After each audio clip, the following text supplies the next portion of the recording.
One evening in late 2003, a 22-year-old man named Michael Bridges sat down on the stands of a professional hockey game in Calgary. Michael lived in a city called Brandon. For the last year, Michael's life had gone really badly. He was struggling financially, had gone through a recent terrible breakup, but then he'd won an all-expenses paid trip to Calgary for this hockey game. A stocky guy with a mustache sat down right next to Michael, and he said, "I won this ticket in a sweepstakes." Michael was like, "Dude, me too." As the hockey game ended, Rock asked Michael if he wanted to go together to a club, and as soon as they got there, Brock appeared to have a lot of money. Michael thanked Brock for making this such a fun night. He said he really didn't want to leave and go back to his hometown of Brandon. Brock stopped and he's like, "I'm moving to Brandon for work. If you help me find an apartment, maybe I can repay the favor by helping you get some work." A couple of months later, Michael rode in the passenger seat of Brock's car, and suddenly Brock's phone rang. Michael could tell right away that he was speaking to his boss. Brock had moved to Brandon and Michael had helped him find the apartment, and in exchange, Brock helped Michael find some work. Brock had asked Michael to start delivering these packages, but he warned Michael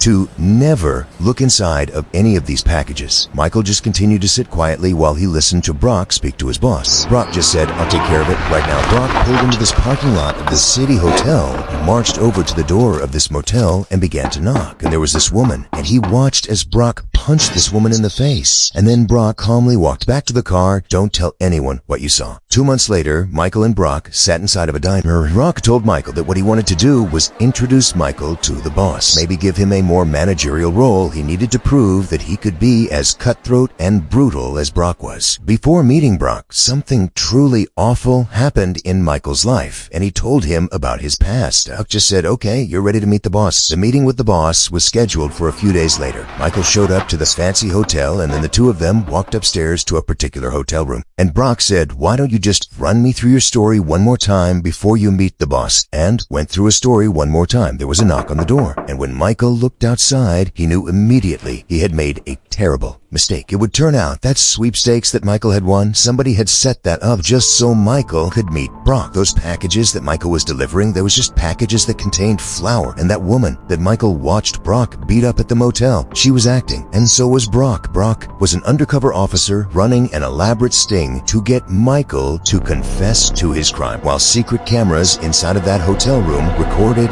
every single word he said. Michael's crime was murder. 2 years earlier, his girlfriend, Erin Chorney, had tried to break up with him. He attacked her, and then he drowned her in the bathtub. And so this was the story he told Brock. And so when they heard that knock on the door, they saw a whole bunch of police officers coming into the hotel room to arrest him. Erin's body was recovered from the dump site where Michael had left her, and she was given a proper burial. As to Michael, he was convicted of her murder and sentenced to life in prison.